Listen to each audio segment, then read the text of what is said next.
Ghostbusters Frozen Empire was a film that was released back in the month of March 2024, and for whatever reason, I didn't check it out until right now.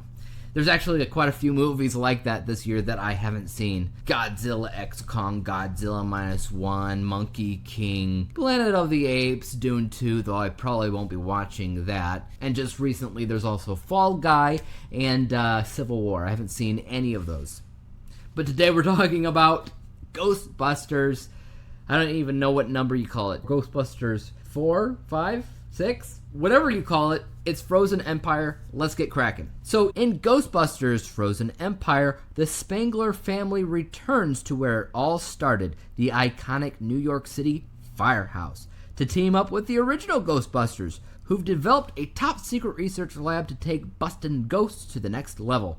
But when the discovery of an ancient artifact unleashes an evil force, Ghostbusters new and old must join forces to protect their home and save the world from a second ice age. So I'm not entirely sure where to begin with this review because this film's kind of all over the place. There's a lot going on here. There's a lot of characters.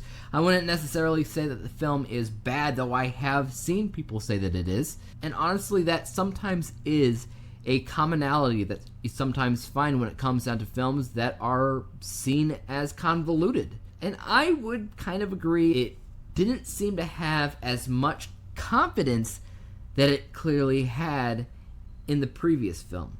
What I mean by that is it took the audience reaction to certain things in that movie and it amped it up in this one, hoping that it would make ticket prices soar and make people love it even more so than the first. What I'm talking about, of course, is how it introduced the original Ghostbusters as cameos in that previous film and how everybody absolutely went bonkers over it and how they loved it so much that they did exactly the same thing here, but it was no longer really cameos. Those original Ghostbusters are basically in the entire movie from beginning to end, which dilutes the family perspective that was so strong in the last movie. The Spangler family specifically. You can still tell that the story is still firmly rooted in the Spangler family, and more specifically, the Phoebe Spangler character. She probably has the most screen time, I would say, versus everybody else that's in the film. I guess that's a good thing,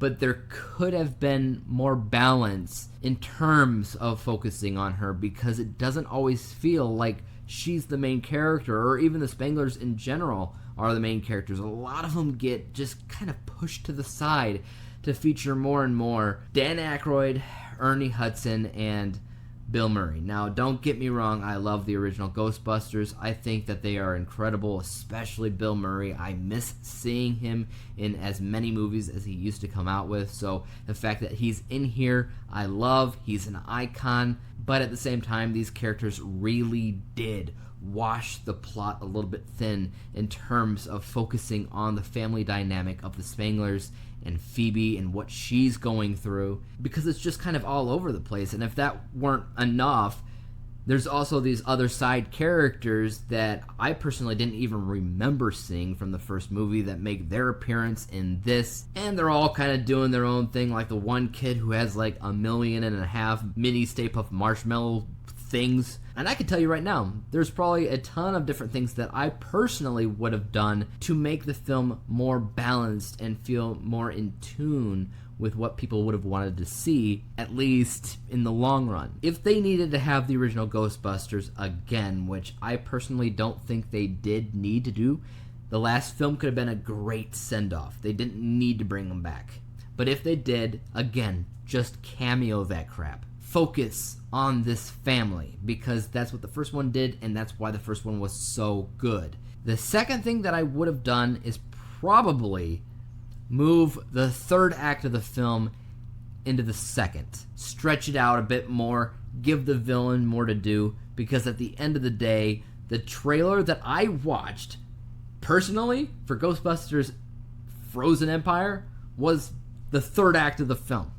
I didn't see any of the first or second act in that trailer. It was all third act stuff, so that's what I came in expecting, and that is not what I got. You got a cool villain who is basically evil Elsa. You got a unique balance between frozen things and heating things that's pretty cool. There's a lot of great action there. The pacing of the third act alone is fantastic. I love the third act of this film. But it takes so long to get there, and it feels like it takes so long because the first and second act are a drag because of so many different characters that you're trying to juggle in your head and you just can't. I don't want to say that the film's a mess, but it certainly feels like it is.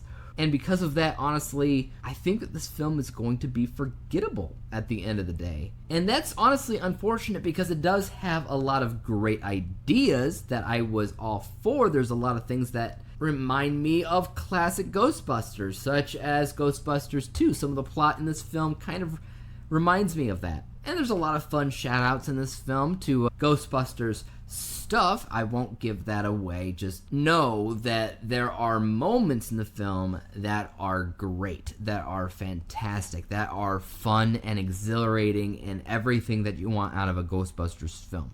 And then there's other areas in the film that are just goop.